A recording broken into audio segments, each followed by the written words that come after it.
Hello everybody, welcome back to Biology Hub. So today we are going to revise body fluids and circulation in just one shot. So let us start without any further delay. So body fluids and circulation में हम body के fluids and उसके circulation के बारे में पढ़ते हैं, basically human body के फ्लूइड्स के बारे में एंड उसके सर्कुलेशन के बारे में. तो स्टार्ट करते हैं. तो सबसे पहले हमारे पास आता है कि कौन कौन से ऑर्गेनिजम्स किस किस तरह का ट्रांसपोर्ट करते हैं, मतलब जो फ्लूइड्स है हमारी बॉडी में उसका किस किस तरह से ट्रांसपोर्ट होता है. तो simple organisms use simple diffusion to facilitate transport, यानी कि ट्रांसपोर्ट करने के लिए सिंपल डिफ्यूजन का यूज किया जाता है. डिफ्यूजन क्या होता है? Movement of water from higher concentration to lower concentration. Simple organisms में तो ये होता है. उसका एग्जाम्पल देख लेते हैं. स्पॉन्जेस जैसे कि पॉरीफेरा, हाइड्रा जैसे कि Coelenterata. And complex organisms use special body fluids mainly blood and lymph for transport. तो complex organisms special body fluids का यूज करते हैं, जैसे कि blood and lymph. Main body fluids यही होते हैं, blood and lymph, for transport. Example जैसे कि हायर वर्टिब्रेट्स, ह्यूमन बींग्स. ठीक है, तो ह्यूमन बींग्स के बारे में हम पढ़ने वाले हैं ह्यूमन फिजियोलॉजी में, तो उसी का ये चैप्टर है. तो सबसे पहले हम देखते हैं ब्लड. तो blood it is a special connective tissue. Blood is a special connective tissue consist of plasma and formed elements. इसमें प्लाज्मा होता है एंड फॉर्म्ड एलिमेंट्स का बना होता है. 55% प्लाज्मा एंड 45% फॉर्म्ड एलिमेंट्स. तो सबसे पहले देखते हैं प्लाज्मा. प्लाज्मा में फ्लूइड मैट्रिक्स होता है, ये पेल येलो कलर का होता है and slightly viscous. Viscous means गाढ़ा, थोड़ा सा हल्का गाढ़ा होता है ये. एंड प्लाज्मा में भी फर्दर वाटर होता है, कितना 90 से 92%. And rest of the 6 to 8% इसमें प्रोटीन्स पाए जाते हैं. अब प्रोटीन्स भी फर्दर 3 तरह के हैं, फिब्रिनोजेन, ग्लोबुलिन्स एंड एल्ब्यूमिन्स. तो फिब्रिनोजेन किसमें मदद करता है? It helps in clotting of blood. Globulins किसमें मदद करते हैं? It helps in defence mechanism of body. And albumins किसमें मदद करते हैं? It helps to maintain osmotic balance. Osmotic balance means कि सेल के बाहर और अंदर जो वाटर का है एक बैलेंस बना रहे, जैसे कि सेल ज्यादा श्रिंक ना करे और सेल ज्यादा स्वेल भी ना करे, तो उसे बोलते हैं एक ऑस्मोटिक बैलेंस को मेंटेन करना. तो एल्ब्यूमिन का मेन रोल यही होता है. तो उसके अलावा some minerals, glucose, amino acids, lipids etcetera are also present in transit state. तो प्लाज्मा में वाटर एंड प्रोटीन्स के अलावा भी कुछ मिनरल्स, ग्लूकोज, अमीनो एसिड्स वगैरह भी पाए जाते हैं इन transit state. Transit state means in a moving state. Clotting factors present in inactive form. जो ये क्लॉटिंग फैक्टर्स प्रेजेंट होते हैं ये इनएक्टिव फॉर्म में प्रेजेंट होते हैं, क्योंकि ये तभी एक्टिव होंगे जब इनको क्लॉटिंग करनी है, otherwise it is present in inactive form. उसके बाद plasma minus clotting factors is serum. अगर प्लाज्मा में से हम क्लॉटिंग फैक्टर्स को निकाल दें तो उसे हम सीरम बोलेंगे. अगर क्लॉटिंग फैक्टर्स को हम साइड पे रखें और बाकी प्लाज्मा देखें तो वो सीरम कहलाता है. Alright, so next we have formed elements. Formed elements हमारे पास 3 तरह के होते हैं, erythrocyte, leucocyte and thrombocyte. Erythrocyte RBC, leucocyte WBC and thrombocyte platelets. तो सबसे पहले इराइथ्रोसाइट को देखते हैं. इराइथ्रोसाइट हमारे पास 5 to 5.5 मिलियन इन पर mm³ ऑफ ब्लड में इसका प्रेजेंट होता है, इतना प्रेजेंट होता है. It is devoid of nucleus in mammals. Mammals में ये इसमें न्यूक्लियस नहीं होता, मतलब मोस्ट मैमल्स में, मोस्ट वर्ड याद रखना, ठीक है, क्योंकि इसमें एक्सेप्शंस भी होते हैं. ठीक है, तो मोस्ट मैमल्स में न्यूक्लियस नहीं होता, यानी ह्यूमन आरबीसी में भी न्यूक्लियस नहीं होता. It is biconcave in shape. Biconcave का मतलब क्या है? See, biconcave means, bi means 2 and concave means this concave mirror you have studied in 10th. तो कनकेव शेप ये होती है, दोनों साइड से ऐसे. तो बाई कनकेव मीन्स 2 कनकेव की शेप होती है, ऐसी इसकी शेप होती है ह्यूमन आरबीसी की. इसका लाइफ स्पैन होता है 120 days. Destroyed in spleen. 120 दिन के लिए जीवित रहती है, उसके बाद इसको स्प्लीन में डिस्ट्रॉय कर दिया जाता है. Spleen is known as graveyard of RBC. उसके बाद इराइथ्रोसाइट की फॉर्मेशन कहाँ होती है? Its formation is in red bone marrow in adults. Adults में इसकी फॉर्मेशन होती है रेड बोन मैरो में. Iron containing red coloured pigment called haemoglobin. Haemoglobin नाम का रेड कलर का पिगमेंट इसमें प्रेजेंट होता है.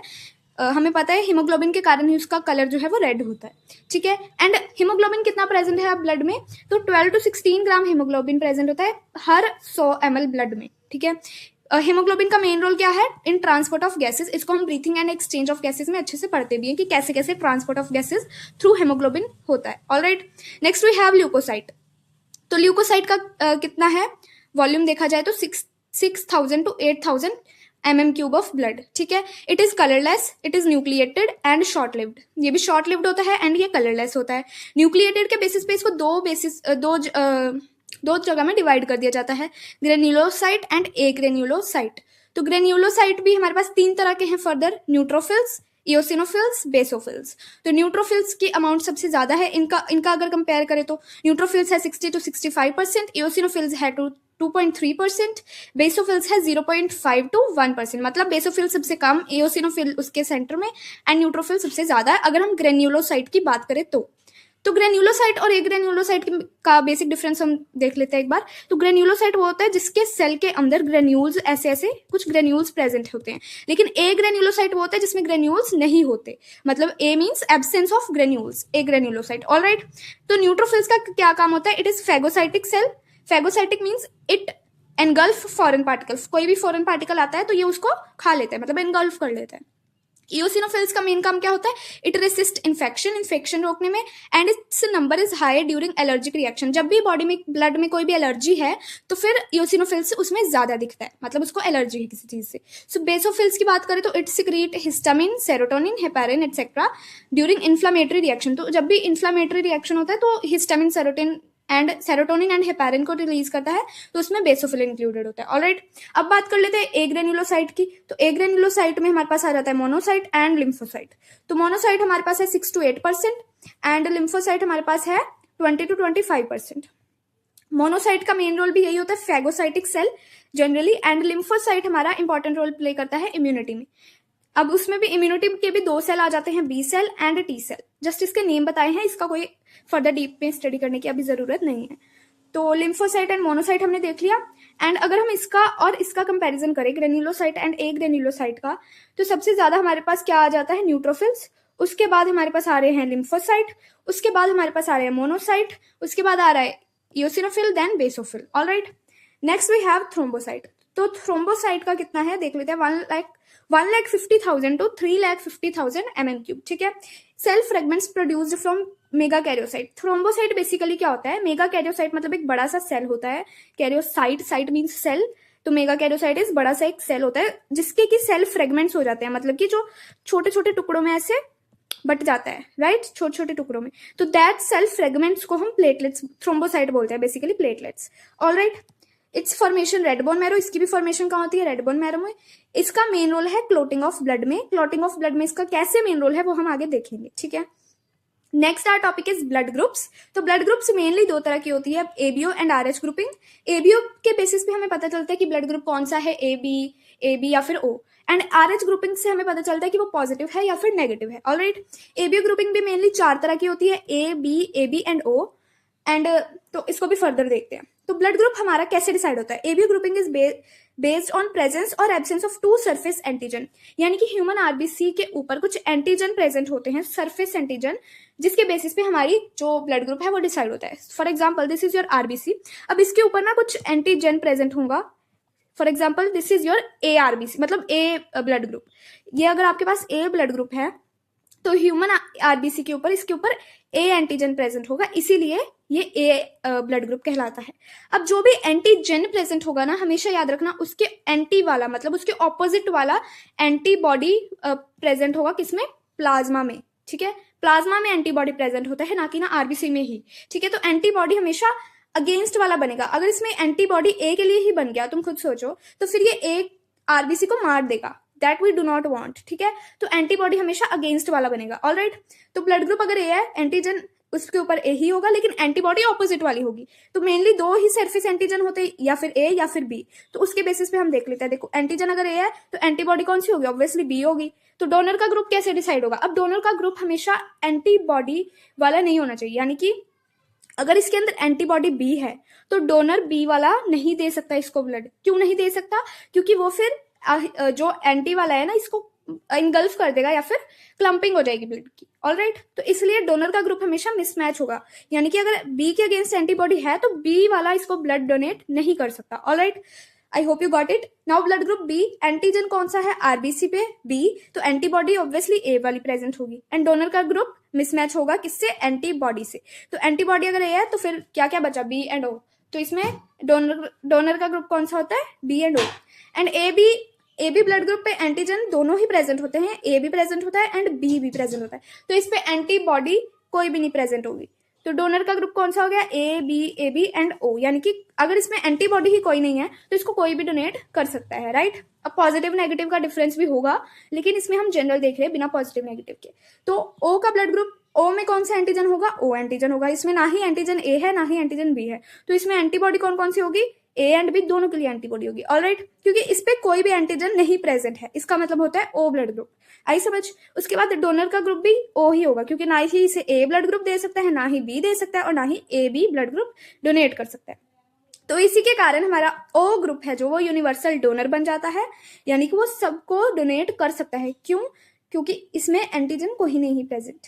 लेकिन ए बी ग्रुप है जो वो यूनिवर्सल रिसीवर है, यानी कि अब इसमें एंटीबॉडी कोई नहीं प्रेजेंट है, तो ये किसी से भी ब्लड ले सकता है, राइट। लेकिन जो डोनर ग्रुप है वो ओ है, क्योंकि ओ सबको ब्लड ग्रुप डोनेट कर सकता है। Alright, so next we have RH grouping. तो RH grouping derived from rhesus monkey. It is derived from rhesus monkey word. So observed on the surface of RBC 80%, यानी कि 80% RBC के ऊपर RH grouping देखी ही जाती है। अब RH grouping का मतलब क्या है कि RH भी एक तरह का एंटीजन है। अगर ये एंटीजन RBC पे प्रेजेंट है then it is positive, but अगर ये एंटीजन RBC पे एब्सेंट है देन इट इज नेगेटिव। समझ आया? तो फिर RH पॉजिटिव, यानी कि वो कहना चाह रहा है कि RH पॉजिटिव जो है वो 80% पॉपुलेशन है, कि 80% ह्यूमन आरबीसी के ऊपर RH एंटीजन प्रेजेंट होता है। तो if RH antigen present positive, RH antigen absent तो नेगेटिव, एंड 80% क्या है हमारे पास पॉजिटिव है, एंड नेगेटिव हमारे पास बहुत कम देखा जाता है, राइट। उसके बाद हमारे पास एक स्पेशल केस आता है, दैट इज इराइथ्रोब्लास्टोसिस फीटलिस। अब इस वर्ड का मतलब क्या है? Erythroblastosis fetalis means destruction of RBC of foetus, यानी कि फीटस की आरबीसी का डिस्ट्रक्शन होना। Stands for erythro means RBC, blastosis fetalis, foetus means foetus, foetus की इराइथ्रो मीन्स आरबीसी, फीटस की आरबीसी का destruction is erythroblastosis fetalis. I hope हमने word को डिकोड कर लिया। अब नेक्स्ट वी हैव, अब इस केस में होता क्या है? So if RH negative of mother comes in contact with RH positive of foetus, तो सबसे पहले क्या होता है, हमारे पास एक मदर है जो कि है RH नेगेटिव, एंड उसके बाद उनका फीटस जो है वो RH पॉजिटिव आ जाता है। तो फिर इसमें प्रॉब्लम हो सकती है, क्योंकि देखो फर्स्ट प्रेगनेंसी में कॉम्प्लिकेशन इतनी ज्यादा नहीं आती, क्योंकि फर्स्ट प्रेगनेंसी में प्लेसेंटा जो है वो मदर के ब्लड को फीटस में लीक होने नहीं देता, इतना ज्यादा कॉन्टैक्ट में नहीं आने देता। लेकिन during first delivery there is some chance कि फीटस और मदर की जो आरबीसी है वो कॉन्टैक्ट में आ जाए, ब्लड तो कॉन्टैक्ट में आता ही है। सो फिर क्या होता है, अब देखो जो पॉजिटिव है ना, पॉजिटिव के लिए मदर की बॉडी में एंटीबॉडी बन जाती है, किसके लिए? पॉजिटिव के लिए, मतलब पॉजिटिव के लिए एंटीबॉडी बना ली मदर की बॉडी ने, अगर फर्स्ट प्रेगनेंसी में ये कंडीशन आ जाती है। बट फिर क्या होगा, सेकंड प्रेगनेंसी में अगर फिर से पॉजिटिव निकलता है foetus, then clumping of blood will occur. क्यों होगी क्लम्पिंग? क्योंकि देखो फीटस अगर फिर से पॉजिटिव है, लेकिन मदर की बॉडी ने तो ऑलरेडी एंटी पॉजिटिव बना ली, यानी कि एंटीबॉडी पॉजिटिव के अगेंस्ट बन चुकी है, तो फिर वो एंटीबॉडी एक्शन लेगी इसके लिए, तो फिर क्लम्पिंग ऑफ ब्लड हो सकती है। तो it may also cause jaundice, fever, anaemia to foetus. तो फीटस को बहुत सारी प्रॉब्लम्स हो सकती है आगे जाके।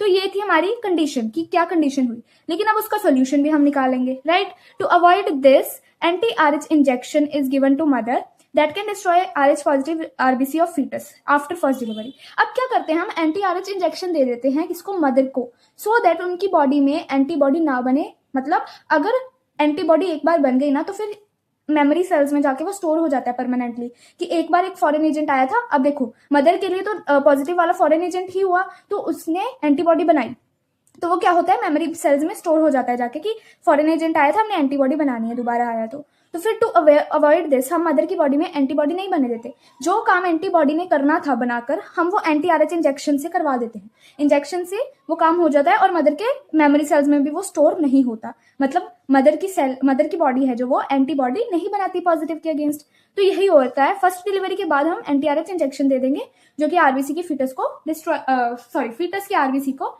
डिस्ट्रॉय कर देती है। ठीक है, next we have coagulation of blood. Coagulation को ही हम क्लोटिंग बोलते हैं, क्लोटिंग ऑफ ब्लड पढ़ते हैं। ये कैसे होता है? तो इंजर्ड पार्ट अट्रैक्ट्स। अब फॉर एग्जांपल तुम्हारे कहीं भी चोट लगी है तो वो ब्लीडिंग होगी, राइट। तो ब्लीडिंग क्या करती है, ज्यादा से ज्यादा ब्लीडिंग होगी, यानी कि इंजर्ड पार्ट क्या करता है, ज्यादा से ज्यादा प्लेटलेट्स को अट्रैक्ट करता है। उसके बाद हमें पता है कि हमने पढ़ा था प्लाज्मा में इनएक्टिव फॉर्म में प्रेजेंट होते हैं क्या, क्लॉटिंग फैक्टर्स, यानी क्लॉटिंग प्रोटीन्स जो है वो हमारे पास इनएक्टिव फॉर्म में प्रेजेंट होते हैं। तो प्लेटलेट क्या करता है, मैंने बोला था ना प्लेटलेट का रोल होता है आगे क्लॉटिंग ऑफ ब्लड में, तो ये उसका मेन रोल है। प्लेटलेट को अट्रैक्ट करेगा एंड देन थ्रोम्बोकाइनेस, प्लेटलेट से थ्रोम्बोकाइनेस हमारे पास एक्टिवेट हो गया। उसके बाद थ्रोम्बोकाइनेस का क्या काम है, थ्रोम्बोकाइनेस करता है प्रोथ्रोम्बिन एक क्लोटिंग फैक्टर है जो कि क्लोटिंग करवाने में मदद करता है। तो इनएक्टिव फॉर्म में प्रेजेंट है ये, एंड इसका का क्या, थ्रोम्बोकाइनेस क्या करता है, प्रोथ्रोम्बिन को एक्टिव फॉर्म में कन्वर्ट करने में मदद करता है विद कैल्शियम 2+ आयन। अब ये थ्रोम्बिन का क्या काम है, तो थ्रोम्बिन एक्टिव होकर क्या करता है, फिब्रिनोजेन जो कि इनएक्टिव फॉर्म में प्रेजेंट था, further thrombin with calcium 2+ ion fibrin में कन्वर्ट कर देता है फिब्रिनोजेन को, जो कि एक्टिव फॉर्म आ गई हमारे पास। अब फिब्रिन क्या है बेसिकली, फिब्रिन ना ऐसा कुछ थ्रेड्स का नेटवर्क सा होता है, सी दिस टाइप का कुछ थ्रेड्स का नेटवर्क सा होता है, जो हम क्लोटिंग देखते हैं ना, एक स्कम फॉर्म हो जाता है, स्कम हिंदी में हम बोल सकते हैं पपड़ी टाइप बन जाती है कुछ दिनों बाद, तो वो क्लोटिंग हुई है। वो क्लोटिंग किसके कारण हुई है, ऐसे फिब्रिन कुछ थ्रेड्स होते हैं, एंड उसमें क्या होता है, फर्दर जो हमारे फॉर्म्ड एलिमेंट्स, जो हमारा डेड पार्टिकल्स है वो ऐसे ट्रैप हो जाते हैं, एंड उससे हमारा जो क्लोटिंग हो जाती है ब्लड की। तो मेन रोल क्या था फिब्रिन का, क्योंकि ये फिब्रिन ये थ्रेड्स हैं जो क्लोटिंग करवाने में मदद करते हैं। तो ये network of thread helps in clotting. Okay, so next we have lymph. Lymph is a colourless fluid. Lymph एक तरह का कलरलेस फ्लूइड है, ऑल्सो नोन एज टिश्यू या फिर इंटरस्टिशियल फ्लूइड। अब इसे टिश्यू या फिर इंटरस्टिशियल फ्लूइड भी बोलते हैं। अब इसे टिश्यू या फिर इंटरस्टिशियल फ्लूइड कब बोलते हैं एंड लिम्फ कब बोलते हैं वो देख लेते हैं एक बार। तो for example this is tissue, right. तो टिश्यू के अराउंड ऐसे ऐसे लिम्फ प्रेजेंट होता है, ठीक है, टिश्यू के अराउंड ऐसे ऐसे लिम्फ प्रेजेंट होगा। अब जब ये टिश्यू के अराउंड प्रेजेंट है तब हम इसे बोल रहे हैं टिश्यू या फिर इंटरस्टिशियल फ्लूइड, टिश्यू फ्लूइड या फिर इंटरस्टिशियल फ्लूइड। अब इसे लिम्फ कब बोलेंगे, जब ये लिम्फ मतलब लिम्फेटिक कैपिलरीज में प्रेजेंट है तब हम इसे लिम्फ बुलाते हैं। ऑलराइट, अब लिम्फ का क्या काम है, तो एक्सचेंज ऑफ न्यूट्रिएंट्स या gases between blood and the cell always occurs through lymph. अब देखो ये जो हमारा टिश्यू आ गया, राइट, अब इसके पास ऐसे ऐसे ब्लड कैपिलरी, जो ब्लड की जो आर्टरी वेन है प्रेजेंट होगी, राइट। तो एक्सचेंज ऑफ, अब देखो सेल से आर्टरी या वेन में न्यूट्रिएंट्स वगैरह गैसेज वगैरह कैसे एक्सचेंज होंगे, थ्रू लिम्फ। लिम्फ क्योंकि बीच में लिम्फ भी प्रेजेंट है तो इसका भी रोल होता है, एक्सचेंज इसी के थ्रू होता है। जैसे ये मिडल मैन की तरह काम कर रहा है, तुम सोचो, ठीक है, इन दोनों के बीच में ये मिडल मैन की तरह काम कर रहा है, right. Important carrier for hormones and nutrients. Hormones या न्यूट्रिएंट्स के लिए ये एक इंपॉर्टेंट कैरियर है।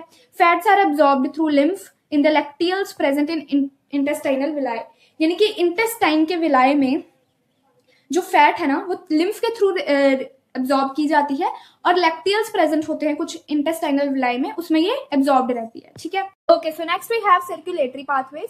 तो सर्कुलेटरी पाथवेज हमारे पास दो तरह के आते हैं, open circulatory system and closed circulatory system.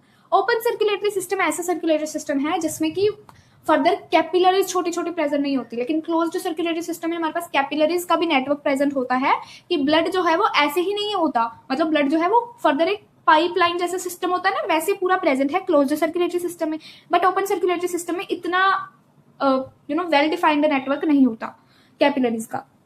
तो ओपन सर्कुलेटरी सिस्टम का एग्जांपल हमारे पास एनसीईआरटी ने दिया है arthropods and molluscs. Closed circulatory system का एग्जांपल एनेलिड्स एंड कोडेट्स, ठीक है। अब फर्दर भी हमारे पास हार्ट की भी डिवीजन आ जाती है। तो हमारे पास 3 तरह का हार्ट है, 2 chambered, 3 chambered and 4 chambered heart. तो 2 चेम्बर्ड हार्ट किसमें देखा जाता है, फिश में। तो फिश जो है वो सिंगल सर्कुलेशन करती है। अब 2 चेम्बर का मतलब क्या है बेसिकली, जैसे अब ह्यूमन हार्ट है, ये है 4 चेम्बर्ड। 4 चेम्बर्ड का मतलब है इट इज, देखो इसमें एट्रियम भी है, ये एट्रियम ऊपर के कमरे एंड नीचे वेंट्रिकल्स भी प्रेजेंट है। तो एट्रियम एंड वेंट्रिकल मिला के कितने हो गए, 4 कमरे, यानी कि 2 एट्रिया एंड 2 वेंट्रिकल। तो ये 4 चेम्बर्ड हार्ट होता है ह्यूमन हार्ट, ठीक है। एग्जाम्पल देख लो, mammals, crocodiles and birds. And अब 2 चेम्बर्ड हार्ट में होता है डबल सर्कुलेशन, ठीक है। अब उसके बाद आता है हमारे पास 3 चेम्बर्ड हार्ट। 3 चेम्बर्ड हार्ट वो होता है जिसमें कि वेंट्रिकल एक ही प्रेजेंट है लेकिन एट्रियम 2 प्रेजेंट है, ठीक है। तो वो हमारा हो गया 3 चेम्बर्ड हार्ट। एग्जाम्पल जैसे कि amphibians, reptiles except crocodiles. Reptiles का ही अंदर आता है क्रोकोडाइल, लेकिन इसमें एक्सेप्शन है, यानी कि क्रोकोडाइल्स का 4 चेम्बर्ड हार्ट होता है। तो इसमें क्या होता है, इनकम्प्लीट डबल सर्कुलेशन, यानी कि इसमें डबल सर्कुलेशन होता नहीं है, कंप्लीट नहीं होता है, होता जरूर है लेकिन इनकम्प्लीट होता है। तो एग्जाम्पल 2 चेम्बर्ड हार्ट, यानी 2 चेम्बर्ड हार्ट मतलब सिर्फ एक एट्रिया प्रेजेंट है एंड एक वेंट्रिकल प्रेजेंट है। इसका एग्जाम्पल है फिश एंड इसमें होता है single circulation. Okay, so next we have human circulatory system. तो ह्यूमन सर्कुलेटरी सिस्टम पढ़ते हैं। अब देखो, this is a revision lecture, so I am not going in deep of everything. तो ये मैं जस्ट आपको रिमाइंड करवा रही हूँ कि हमने क्या क्या पढ़ा था, कैसे कैसे पढ़ा था। तो वो आपको भी देखना है कि हमने क्या क्या पढ़ा था, क्योंकि अगर हम डीप में जाएंगे तो it will be 1 or 2 hour lecture that we don't want. So let's start. तो it is 4 chambered heart and it is myogenic. So covered with double membranous layer, pericardium जो लेयर है 2 उसको पेरिकार्डियम बोलते हैं, and उसके बीच में fluid present होता है, यानी कि जो 2 लेयर है उसके बीच में ऐसा फ्लूइड प्रेजेंट है जिसको हम पेरिकार्डियल फ्लूइड बोलते हैं। इसका ओरिजिन है मीजोडर्मल, मीजोडर्म लेयर उससे ओरिजिनेट होता है। एंड इसका साइज जो है क्लेंस्ड फिस्ट जितना। Situated between two lungs slightly tilted towards left, यानी कि दो लंग्स के बीच में प्रेजेंट है एंड हल्का सा लेफ्ट की तरफ टिल्टेड होता है। Septa and valves are also present. Septa क्या थी, जो बीच में उनके दीवारें प्रेजेंट है, एंड वॉल्व्स क्या थी, जो ओपनिंग्स यानी दरवाजे प्रेजेंट है। एट्रियो वेंट्रिकुलर वॉल्व, अब एट्रिया और वेंट्रिकल में वॉल्व प्रेजेंट है, यानी एट्रिया और वेंट्रिकल में जो दरवाजे प्रेजेंट है उसे हम क्या क्या बोलते थे, bicuspid and tricuspid valve. Tricuspid right atrium और वेंट्रिकल के बीच में प्रेजेंट होती है, and bicuspid left atrium and ventricle के बीच में प्रेजेंट होती है। सेमिल्यूनर वॉल्व यानी एसएल वॉल्व कौन कौन सी होती हैं, पल्मोनरी एंड आयोटिक वॉल्व, यानी कि जो पल्मोनरी आर्टरी और वेंट्रिकल के बीच की वॉल्व है वो होती है पल्मोनरी वॉल्व, एंड जो आयोटा एंड वेंट्रिकल के बीच की वॉल्व है वो होती है आयोटिक वॉल्व। उसके बाद इंटर एट्रियल सेप्टा, यानी कि जो दो एट्रिया के बीच की वॉल है उसे दीवार जो है उसे हम सेप्टा बोलते हैं। तो इंटरवेंट्रिकुलर सेप्टा यानी जो दो वेंट्रिकल के बीच की दीवार है उसे हम इंटरवेंट्रिकुलर सेप्टा बोलते हैं। Atrio ventricular septa means atria और वेंट्रिकल के बीच की जो दीवार है उसे हम एट्रियो वेंट्रिकुलर सेप्टा बोलते हैं। Okay, so next we have some nodal tissues. तो नोडल टिश्यूज का क्या काम होता है, एक्शन पोटेंशियल को जनरेट करना। Sino atrial node, it initiates heart beat. तो पहले हमारे पास नोडल टिश्यू आता है एसए नोड का, साइनो एट्रियल नोड, तो ये हार्ट बीट को इनिशिएट करता है and it is present at top right corner. इसका एक्शन पोटेंशियल होता है 70 to 75 टाइम्स पर मिनट। ये पेसमेकर ऑफ द हार्ट कहलाते हैं। Then we have atrio ventricular node जो कि लोअर लेफ्ट कॉर्नर पे प्रेजेंट होता है राइट एट्रियम के। इसका एक्शन पोटेंशियल कितना होता था, 60 to 65 times per minute. It is known as pace setter of the heart, ठीक है, एवीओ एंड एसए नोड हो गया। Then bundle of His and Purkinje fibres थोड़ा सा दिया हुआ है एनसीईआरटी में, तो वो भी देख लेते हैं। तो एवी नोड के ये देखो, ये एसए नोड प्रेजेंट है, let me change the colour, SA node, ये एवी नोड प्रेजेंट है। अब एवी नोड से जो कनेक्ट होती हुई ये आ रही है, जो हमारी नोड आ रही है, नोडल टिश्यू आ रही है, इसको हम बोलते हैं पूरे को बंडल ऑफ हिज, ठीक है। एंड इसके बाद ये जो बंडल ऑफ हिज है ये फर्दर दो हिस्सों में बढ़ जाता है, वेंट्रिकल में फैल जाता है और इसके छोटे छोटे ऐसे माइन्यूट फाइबर्स आ जाते हैं जिसे हम बोलते हैं Purkinje fibres. Okay, next we have cardiac cycle. तो कार्डियक साइकिल का क्या काम है, मतलब कार्डियक साइकिल पढ़ेंगे हम, सॉरी। तो पल्मोनरी वेन, तो हम लेफ्ट साइड का पहले साइकिल पढ़ लेते हैं। तो पल्मोनरी वेन से ब्लड जाता है लेफ्ट एट्रियम में, लेफ्ट एट्रियम में आ गया तो उसके बाद एट्रिया क्या करेगा, सिस्टोल यानी कि कॉन्ट्रैक्ट, फिर थ्रू बाइकस्पिड वॉल्व, फिर दरवाजे से यानी बाइकस्पिड वॉल्व के थ्रू हमारे पास लेफ्ट वेंट्रिकल में ब्लड आ जाता है। फिर वेंट्रिकल जब वेंट्रिकुलर सिस्टोल करता है तो अयोटा में ब्लड चला जाता है एंड अयोटा फर्दर सारे ऑर्गन्स को ब्लड दे देती है। ये तो था लेफ्ट साइड यानी कि ऑक्सीजनेटेड ब्लड कैसे पंप हुआ। अब डीऑक्सीजनेटेड वाला भी देख लेते हैं यानी कि राइट साइड। तो वेना कावा में ब्लड आया, उसके बाद गया राइट एट्रियम में ब्लड, राइट एट्रियम यानी कि फिर एट्रिया ने सिस्टोल किया, फिर ट्राइकस्पिड वॉल्व यानी ट्राइकस्पिड दरवाजे से राइट वेंट्रिकल में चला गया, राइट वेंट्रिकल में ब्लड गया, फिर वेंट्रिकल ने सिस्टोल किया तो कहाँ गया, पल्मोनरी आर्टरी में, तो पल्मोनरी आर्टरी से लंग्स में चला जाएगा, ठीक है। तो ये था हमारा दोनों साइड में कैसे कैसे सर्कुलेशन हो रहा है, ठीक है। उसके बाद atrial systole starts due to action potential generated at SA node. तो एट्रिया सिस्टोल करना तभी करता है जब एसए नोड उसको एक्शन पोटेंशियल जनरेट करके देता है, तब एट्रिया सिस्टोल करता है। Next we have lub and dub sound. तो हमें पता है कि हमारा हार्ट जो है वो लब एंड डब साउंड प्रोड्यूस करता है। तो लब साउंड क्यों प्रोड्यूस होगी, यानी कि जो एट्रियो वेंट्रिकुलर वॉल्व प्रेजेंट थी ना, जब वो बंद होगी, अब वो वॉल्व बंद क्यों होती थी, याद करो, क्योंकि हमें बैक फ्लो नहीं करना ब्लड का, तो बैक फ्लो नहीं करना तो फिर वॉल्व क्लोज नहीं होती। तो due to ventricular systole AV valve closes, तो जब वेंट्रिकुलर कॉन्ट्रैक्शन होता है तब एवी वॉल्व बंद हो जाती है क्योंकि हमें बैक फ्लो नहीं करना है, तो उसके कारण लब साउंड प्रोड्यूस होता है। अब जब ड्यू टू वेंट्रिकुलर डायस्टोल, जब डायस्टोल होगा तब हमारे पास जो एसएल वॉल्व है वो क्लोज होगी क्योंकि हमें वापस से वेंट्रिकल में बैक फ्लो नहीं करना है, तो उसके कारण हमारे पास क्या प्रोड्यूस होगा, डब साउंड प्रोड्यूस होगा। Okay, so this was lub and dub sound. Next we have the sequential event of the heart which is cyclically repeated is called cardiac cycle. यानी कि जो मैंने आपको ये इवेंट पढ़ाया ना, लब डब साउंड, जो दोनों साइड का मैंने इवेंट पढ़ाया, तो ये जो सीक्वेंशियल इवेंट है एक सीक्वेंस में चलता रहता है एंड साइक्लिकली रिपीट होता रहता है, तो उसी को हम कार्डियक साइकिल कहते हैं। अब एक कार्डियक साइकिल कितने सेकंड्स का होता है, 0.8 सेकंड का, एंड हार्ट बीट कितनी होती है, 72 टाइम्स पर मिनट। इस चीज को समझो कि जो हमारा कार्डियक साइकिल है वो यानी कि 0.8 सेकंड की ड्यूरेशन है उसकी, तो एक मिनट में तो बहुत सारे कार्डियक साइकिल परफॉर्म होते हैं, तो इसलिए हार्ट बीट जो है वो हमारी 72 टाइम्स पर मिनट। उसके बाद आती है स्ट्रोक वॉल्यूम।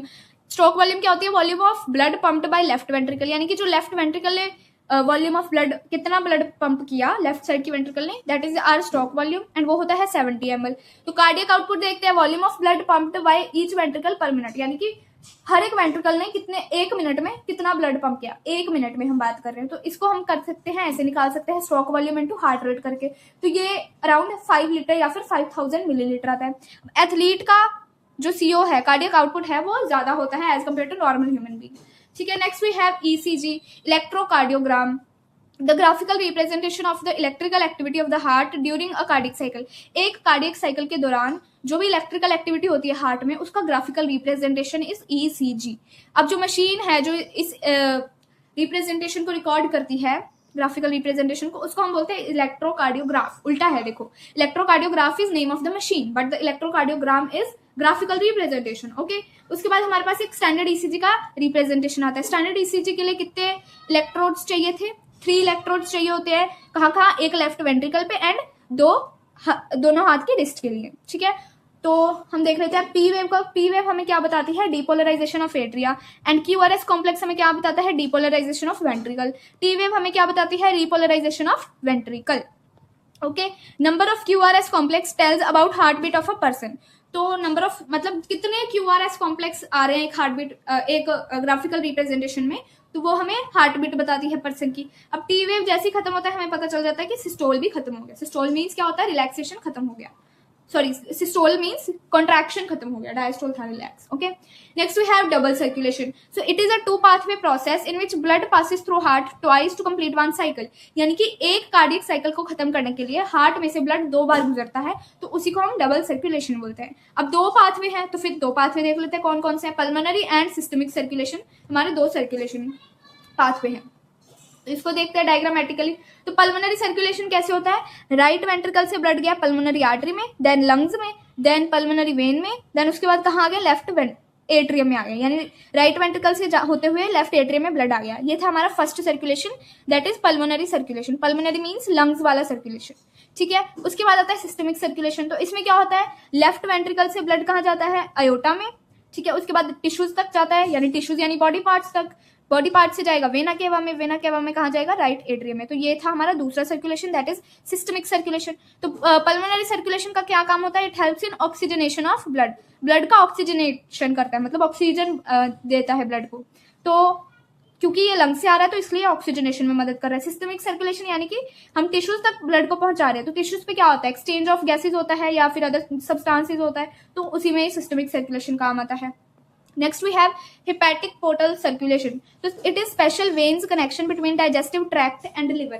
यानी कि जो हमारी digestive tract है, यानी कि जो digestive tract यानी intestine वगैरह है, एंड liver के बीच में जो connection है उसी को हम बोलते हैं hepatic portal circulation। यानी कि जो veins का connection है, कुछ ऐसे ना स्पेशल कनेक्शन भी प्रेजेंट होते हैं जो डायरेक्टली हार्ट से नहीं अटैच होते, बट आपस में अटैच होकर फिर हार्ट से अटैच होते हैं। तो डाइजेस्टिव ट्रैक्ट एंड लिवर के बीच में ऐसा कुछ वेन्स का कनेक्शन होता है।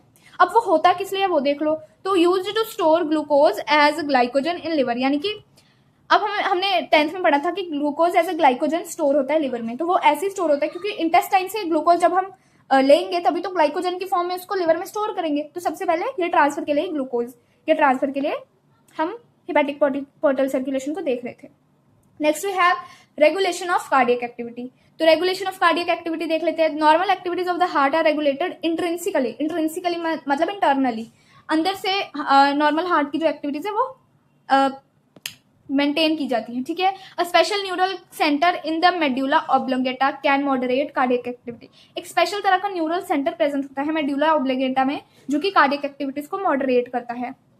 ठीक है, तो neural signals through sympathetic nerves, यानी कि जो सिंपैथेटिक नर्व्स से न्यूरल सिग्नल आता है वो ऐसे नोड को सिग्नल भेजता है जो कि इंक्रीज कर देता है हार्ट बीट या फिर कार्डियक आउटपुट को। And neural signals through parasympathetic nerves, ये भी ऐसे नोड को ही सिग्नल देगा, लेकिन जब पैरासिम्पैथेटिक नर्व से सिग्नल आता है तो वो हार्ट बीट को डिक्रीज कर देता है, लेकिन जब सिंपैथेटिक नर्व से सिग्नल आता है तो वो हार्ट बीट को इंक्रीज कर देता है। Alright, next we have adrenal medullary hormones can also increase the heart beat. तो कुछ हार्मोन्स भी प्रेजेंट होते हैं जो भी हार्ट बीट को इंक्रीज कर सकते हैं।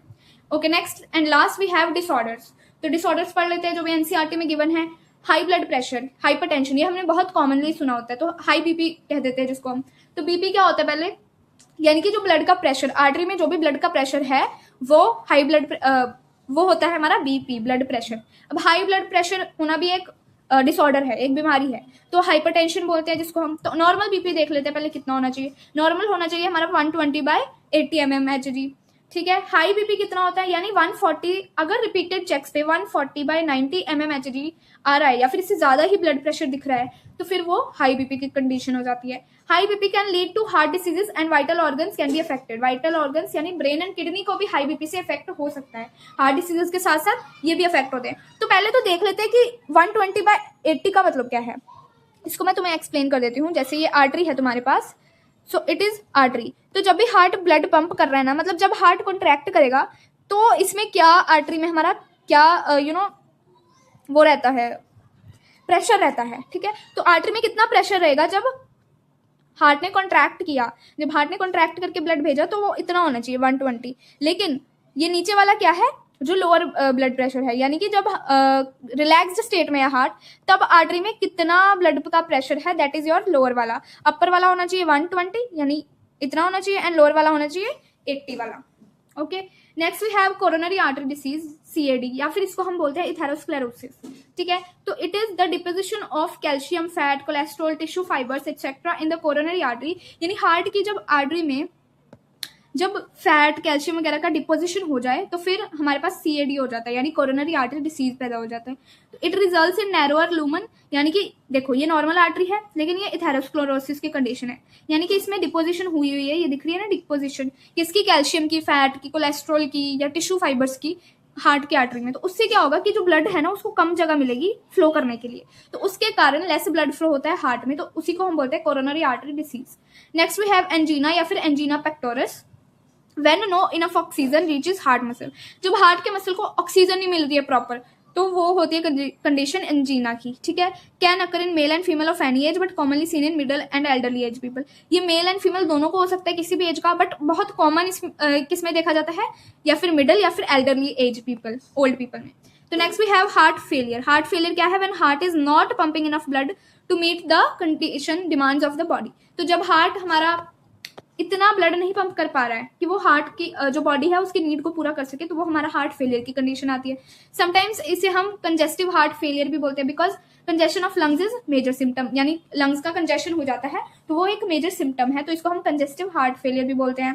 Next we have cardiac arrest. Cardiac arrest means when heart completely stops beating, मतलब हार्ट ने बीट करना ही बंद कर दिया है, that is your cardiac arrest. Heart attack means when the heart muscle die by inadequate blood supply, यानी कि जब हार्ट तक पूरा प्रॉपर ब्लड नहीं पहुंच पा रहा है तब जो हार्ट मसल है वो डाई कर जाते हैं, मर जाते हैं, that is your heart attack. So that was it for this revision session. I hope you liked it. But if you want to study everything deeply, then I have already uploaded part-wise video of this on this particular channel. You can find it. So make sure you like and subscribe the channel. Yani like the video and subscribe the channel if you like it. So let me know in the comment section if you really enjoyed it.